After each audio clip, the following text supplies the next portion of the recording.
সন্দীপ রেড্ডি ভাঙার অ্যানিমেল ছবিটি বক্স অফিসে ঝড় তুলেছিল, তবে অন্তরঙ্গ দৃশ্য পরিচালকের নারী বিদ্বেষী দর্শনের কারণে প্রবলভাবে সমালোচিত হয়েছিল। ছবিটি দিয়ে সাধারণ দর্শকের কাছে ব্যাপক জনপ্রিয়তা পান তরুণ অভিনেত্রী তৃপ্তি ডিমরি।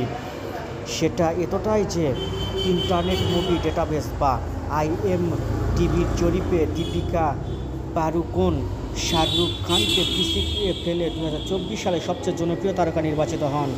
সম্প্রতি ফিল্মফেয়ার সাময়িকীতে তৃপ্তির একটি সাক্ষাৎকার প্রকাশিত হয়েছিল। সেই সাক্ষাৎকারে অ্যানিমেল নিয়ে নানা প্রশ্নের জবাব দিয়েছে তৃপ্তি। 2023 সালে মুক্তি পায় অ্যানিমেল।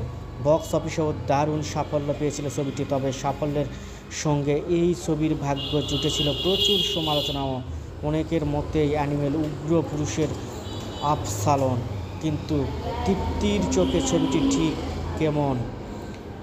ফিল্মফেয়ারকে দেওয়া এক নতুন সাক্ষাৎকারে তৃপ্তি সেই বিষয়ে কথা বলেছেন, ভাগ করে নিয়েছেন কেন তিনি চরিত্রটিকে অভিনয় করতে রাজি হয়েছিলেন। পাশাপাশি অভিনেত্রীও জানান তার চোখে অ্যানিমেল কখনোই নারী বিদ্বেষী ছবি নয়। সাক্ষাৎকারে তৃপ্তিকে জিজ্ঞেস করা হয়েছিল কেন তিনি নারী বিদ্বেষী ছবিতে কাজ করার সিদ্ধান্ত নিয়েছিল। উত্তরে তিনি জানান, আমি এটাকে নারী বিদ্বেষী ছবি হিসেবে দেখিনি। সিনেমাকে এই ধরনের ট্যাগ দিতে আমি পছন্দও করি না। বুলবুল কলা করার সময়ও কখনো ভাবিনি আমি কোনো নারী বিদ্বেষী ছবি করছি। আমি চরিত্রগুলোর সঙ্গে কানেক্ট করতে পারছিলাম।